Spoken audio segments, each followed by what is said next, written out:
Hello student, आज capillary राइजोंड और इसको एसेंट फार्मूला भी बोलते हैं। इसको शॉर्टकट में देखते हैं। इसके दो मेथड हैं, एक ऑल्टरनेट मेथड है और एक मैंने एक्सेस प्रेशर से इसको प्रूव किया है। तो ये आपको मालूम है, इसको height of liquid in a capillary tube भी बोल देते हैं, जो हाइट जो कैपिलरी ट्यूब में किसी लिक्विड की आती है। तो ये मैंने मान लिया एक लिक्विड है जिसका मनिस्कस बिल्कुल क्या है, कनकेव है, और ये भी इसका ऊपर से मनिस्कस कनकेव है। तो ये इसका बेसिक डायग्राम है। चलो आ जाओ। तो इन जनरल पहले इसको अच्छी तरीके से समझ लो। मैंने इससे पहले किया, भी जल्दी हो जाएगी डेरिवेशन, वीडियो थोड़ी छोटी बनेगी। ये कैपिलरी ट्यूब ले लिया। तो ये इसका मेनिस्कस है। 4 पॉइंट कंसीडर किए हैं, A B C and D.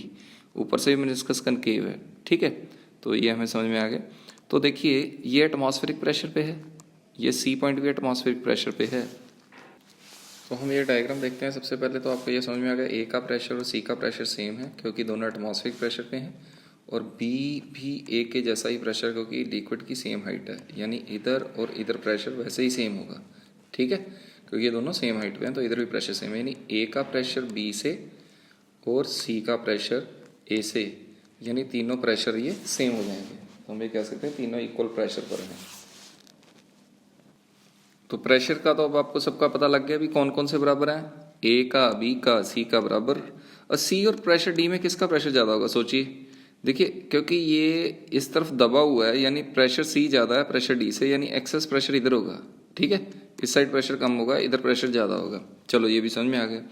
अभी जो पहली इक्वेशन है हमारी, यहाँ से हमने लिक्विड सरफेस के लिए बनाई है, P C minus P D, जो सरफेस टेंशन लिक्विड सरफेस के लिए होता है, एक्सेस प्रेशर का फार्मूला वो 2 सिग्मा बाय आर ही होता है। तो वो 2 sigma by R, where R is not radius of capillary tube. ये रेडियस नहीं है। देखो, ये मैंने इसको जूम करके इधर बनाया है। तो ये जो रेड कलर का इसको जूम किया, तो अगर ये मैं एक मानूँ, ये पूरा गोल गोल घूम के पूरा एक सर्कल बनेगा, तो उस सर्कल का जो रेडियस है वो यहाँ पर है, यानी ये रेडियस ऑफ कर्वेचर है। ये जो छोटा आर है ना, ये इस कैपिलरी ट्यूब का रेडियस है, लेकिन ये जो आर है ये इसका, अगर ये एक पूरा सर्कल माने तो उसका रेडियस का सेंटर यहाँ पर आएगा, यानी ये रेडियस ऑफ कर्वेचर है।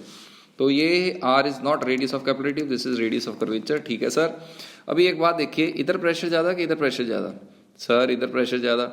हमें मालूम है लिक्विड कॉलम के कारण जो प्रेशर हाइट होते हैं वो रो जी एच होता है। इसकी डेंसिटी मैंने रो ले ली है, तो हाइट एच है, यानी प्रेशर डिफरेंस जो बी और डी का होगा वो रो जी एच होगा। पी बी बड़ा होगा इससे पी डी से, तो that is P D minus, sorry P B minus P D is rho ji H. अरे बेटा, इस ये हाइट के कारण भी इस पर प्रेशर गिरेगा, इसका प्रेशर ज़्यादा है, ठीक है। अब इन दोनों को इक्वेट करेंगे क्योंकि पी बी और पी सी बराबर हैं, पी बी और पी सी दोनों बराबर हैं, तो हम इन दोनों को इक्वेट करेंगे। जब इक्वेट करेंगे तो 2 sigma by R equal to rho ji h आ जाएगा। तो 2 sigma by R equal to rho ji h कर दिया मैंने, तो h equal to 2 sigma divided by R o g आ गया। तो अब मैंने इस capital R radius of curvature को मैंने रेडियस ऑफ कैपिलरी में चेंज किया। तो ये देखिए, जब हम लिक्विड सरफेस के टेंजेंट मारते हैं तो that is direction of surface tension, and liquid side के साथ जो एंगल बनाते हैं जिसको हम एंगल ऑफ कांटेक्ट कहते हैं, तो ये थीटा एंगल ऑफ कांटेक्ट होगा। ये थीटा है तो ये एंगल 90 माइनस थीटा होगा। तो ये चीज़ भी पूरी 90 है, तो ये 90 माइनस, ये थीटा था और ये 90 माइनस थीटा था, तो ये भी थीटा हो गया। तो ये आर है, ये थीटा है, यानी ये कैपिटल आर कॉस थीटा, यानी छोटा are capital R cos theta के बराबर हो गया। कैपिटल आर को हम क्या लिख सकते हैं, small r by cos theta. तो this is the relation between capital R and small R. तो इसको एलिमिनेट कर देंगे यहाँ पर। तो मैंने कैपिटल आर की जगह इधर डालोगे तो ये क्या फॉर्मूला बन जाएगा, देखते हैं। That is H equal to 2 sigma upon, R की जगह डाला आपने आर बाय कॉस थीटा, यानी कॉस थीटा ऊपर चल जाएगा, into rho G. This is the formula of capillary rise in capillary tube, height liquid rise in capillary tube. बड़ा simple था ये। तो बेटा, ये आप कह सकते हैं capillary rise in tube of insufficient. तो आपने पहले जो पिछला फार्मूला देखा है, तो आपका जो फार्मूला था वो था h equal to 2t upon R o g. तो वेयर आर इज, बताइए आप, आर इज क्या है? दोनों मैं फॉर्मूले लिख देता हूँ आपको। ये R of radius of capillary tube है, ये रेडियस ऑफ कर्वेचर है। तो इसको आगे सॉल्व करेंगे तो H into R is equal to 2t by rho G. T की जगह मैं सिग्मा डाल देता हूँ क्योंकि सरफेस टेंशन आप सिग्मा लेते हैं टी की जगह, तो सिग्मा डाल दी, that is 2 sigma bye rho जी। तो एक बात बताइए, सरफेस टेंशन लिक्विड की प्रॉपर्टी है वो कांस्टेंट है, डेंसिटी प्रॉपर्टी ऑफ लिक्विड है वो भी कांस्टेंट है, जी भी कांस्टेंट है, यानी all threes are constant, then H into R is constant. यानी अगर मेरी एच कम हो गई तो आर क्या होएगा, बढ़ जाएगा, तो वो है तो कांस्टेंट ही है। यानी अगर एच कम होती है आर बढ़ जाता है, रेडियस ऑफ कर्वेचर बढ़ जाता है, तो मैं कह सकता हूँ ज़्यादा से ज़्यादा क्या हो सकता है भाई, ये जो आपका मेनिस्कस होता है ना यूँ करके यूँ, ये यूँ ना होकर बिल्कुल स्ट्रेट हो जाए, फ्लैट हो जाए। अगर फ्लैट हो जाएगा तो आर इसकी इन्फिनिटी हो जाएगी, आर क्या हो जाएगी इसकी इन्फिनिटी। यानी मैं कह सकता हूँ बच्चे ऐसे है भी, लिक्विड ना कभी भी इनसफिशिएंट हाइट में बाहर नहीं निकलता, ओवरफ्लो नहीं होता, क्योंकि अगर कैपिलरी की हाइट कम दी है ना ट्यूब की, जितनी चाहिए उतनी नहीं हो रही, तो उसका रेडियस ऑफ कर्वेचर अपने आप चेंज हो जाएगा, वो बढ़ जाएगा।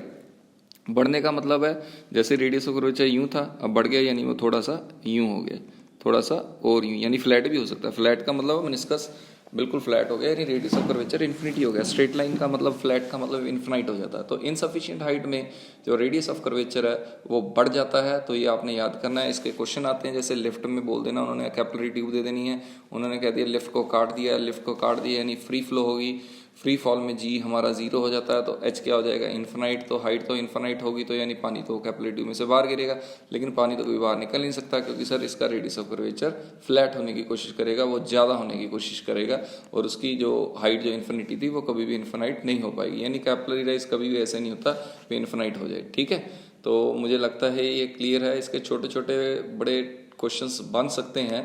तो जैसे एक तो पहले तो ये ज्यूरिन्स लॉ है, h is inversely proportion to R, क्योंकि h is inversely proportion to R hyperbolic curve बनेगा।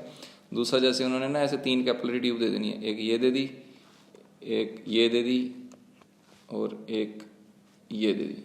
उन्होंने कहा बताओ ये लिक्विड है, अब बताओ सबसे ज़्यादा हाइट किसकी होगी, जिसका रेडियस सबसे कम होगा उसकी हाइट सबसे ज़्यादा, इसकी हाइट सबसे ज़्यादा, उसकी कम, इसकी सबसे कम हाइट होगी।